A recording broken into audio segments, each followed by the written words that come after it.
Today I'm going to show you how you can do a network reset on your iPhone and iPad.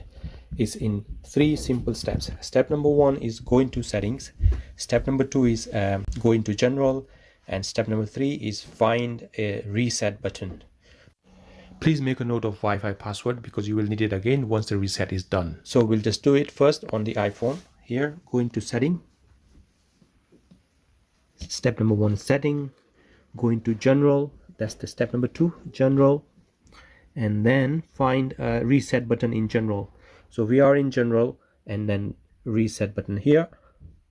So reset, and then in reset you get all these options called reset all the settings, erase all the content, and reset the network settings. So the third option, the network reset, and then here you need to put your password in, and once you do that you get this reset network setting. Now before you hit reset network setting, I want to let you know that you will have to reconnect your Wi-Fi. If you have connected Bluetooth devices, you'll have to reconnect them again.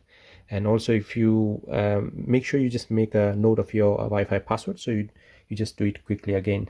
So basically it's just going to reset your Wi-Fi, reset your internet setting, reset your network SIM card setting, and also it's going to reset your Bluetooth setting. So that's the complete reset of connection on your iPhone. Now at the same thing, go into setting on iPad, and again go into general. We are already in general. Once you go into general, you need to find an option called reset, which is here just before the shutdown. So reset, no, reset. Yeah, once you go into reset, you get all the options for resetting these settings. So reset network setting, that's the number 3 option here. Once you do that, again just put your password in,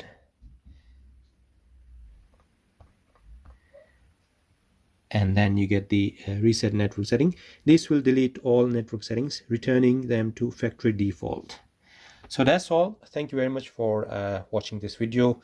Please share and subscribe, and hopefully this will resolve your issue with the network.